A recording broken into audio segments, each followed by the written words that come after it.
ہوں کہ بہت سارے لوگ لوگوں کی بکواسات کو آگے نقل کرتے ہیں، لوگوں کے کفر کو آگے نقل کرتے ہیں۔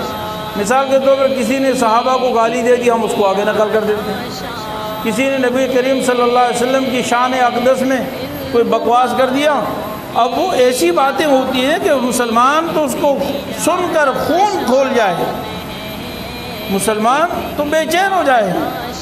خود سننے والا یا جو آگے سنے گا اس کا دل تو ہی چاہے گا کہ میں یا خود مر جاؤں، زمین کے اندر دھنس جاؤں، یا جا کر جس شخص نے یہ کیا ہے اس کو زمین کے بر کر دوں۔ ایسی باتیں ہوتی ہیں، ہم ان باتوں کو آگے پھیلاتے ہیں، یہ بھی بہت غلط بات ہے۔ ہمیں ایسے بکواس کرنے والوں کی باتیں آگے نہیں پھیلانی چاہیے۔ جو قرآن کریم ہمیں کہتا ہے ٹھیک ہے آپ نے حکام بالا تک آپ کی رسائی ہے، کسی صحیح طریقے سے عام لوگوں کو پھیلائے بغیر تو حکام بالا تک پہنچائیں، وزیر اعلیٰ کو پہنچا دیں، وزیر اعظم کو پہنچا دیں، گورنر کو پہنچا دیں، چیف جسٹس آف پاکستان کو پہنچا دیں، اس طریقے کو اپنا لیں۔ اگر نہیں تو آپ خاموش رہیں، آپ عوام الناس میں اس بات کو مت پھیلائیں۔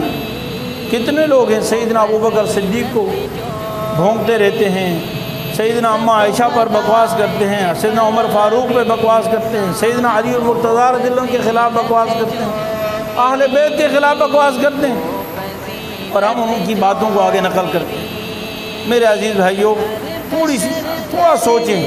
آخری بات میں عرض کر رہا ہوں کہ رسول اللہ علیہ وسلم کے 23 سالہ زمانے میں، 23 سالہ دور میں ساری زندگی آپ کی مخالفت میں گزری۔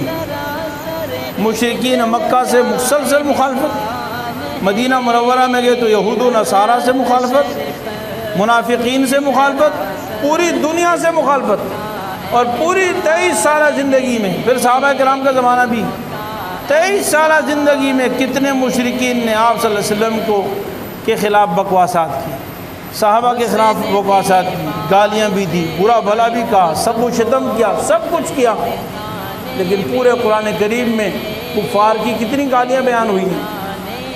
پوری احادیث کا ذخیرہ اٹھا لو بھائی، بخاری، مسلم، ترمذی، سیاستہ، لاکھوں احادیث موجود ہیں۔ صحابہ کرام نے کسی کافر کی گالی کو نقل نہیں کیا، قرآن نے کسی کافر کی بکواس کو آگے نقل نہیں کیا، بلکہ ایک دفعہ صحابہ نے آپ صلی اللہ علیہ وسلم کے سامنے ذکر کیا کہ یہ اس طرح آپ کو گالیاں دیتے ہیں۔ آپ صلی اللہ علیہ وسلم تو بات کرنے کی ضرورت ہی نہیں ہے۔ دیکھو وہ مزمم کو گالیاں دیتے ہیں، وانا محمد، بخاری شریف کی حدیث ہے، تو مزمم انہوں نے آپ صلی اللہ علیہ وسلم کا نام نہیں لیتے تھے ضد کی وجہ سے، تو آپ صلی اللہ علیہ وسلم فرمایا کہ وہ مزمم کو گالیاں دیتے ہیں، مزمم نام رکھا تھا، مزمم ہے برا، جس کی برائی کی جائے، اور میں تو محمد ہوں، بات ختم کر دی۔ ہم ان کی برائیاں کیوں نقل کریں؟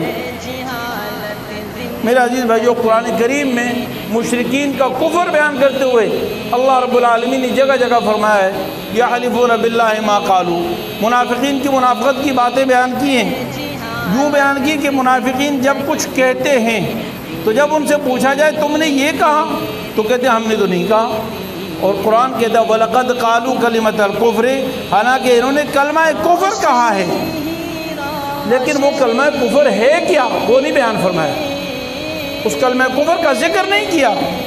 کیوں ان کی گالیاں ہم کیوں نقل کریں؟ انہوں نے نبی کریم صلی اللہ علیہ وسلم کو گالی دی، انہوں نے صحابہ کو گالی دی، اب میں اپنی زبان سے وہ گالیاں نقل کروں؟ صحابہ کرام کئی دفعہ منافقین اور یہود مشرکین کی باتیں حضور صلی اللہ علیہ وسلم کے سامنے آ کر بتاتے تھے، لیکن یوں بتاتے ہیں کہ یا رسول اللہ انہوں نے آپ کے خلاف بات کی ہے، میں اس کو زبان سے کہہ نہیں سکتا، میں اس کو اپنی زبان سے کہہ نہیں سکتا، اور میں اور آپ کیا ہیں بھائی، موبائل پہ ایک میسج آیا، کسی نے بکواس کی، پوری دنیا میں پھیلا دی۔ ایک عورت کہیں کونے کھانچے میں بیٹھ کر صحابہ کے خلاف بکواس کر دے، ہم پوری دنیا میں اس کو پھیلا دیتے، او دیکھو فلانی عورت نے یہ کہا تھا۔ اس کو اور کیا چاہیے بھائی، اس کو تو یہی چاہیے، ہمارے جیسے لوگ چاہیے، ہم معاون بن جاتے ہیں۔ تو میرے عزیز بھائیو، یہ سب اس وجہ سے کہ ہم بلا وجہ فضول باتیں آگے نقل کرتے ہیں۔ شریعت میں یہ سب برائیاں ہیں، بلا تحقیق آگے باتیں نقل کرنے کی، اور بعض باتیں تحقیق بھی اور تب بھی آگے نقل کرنا حرام ہے، برا ہے، اس میں بے شمار خرابیاں ہیں۔ اللہ رب العالمین اپنے فضل و کرم سے ہمیں سیدھے راستے کی رہنمائی عطا فرمائے اور ہر برائی سے، معاشرے کی برائی سے بچنے کی توفیق عطا فرمائے۔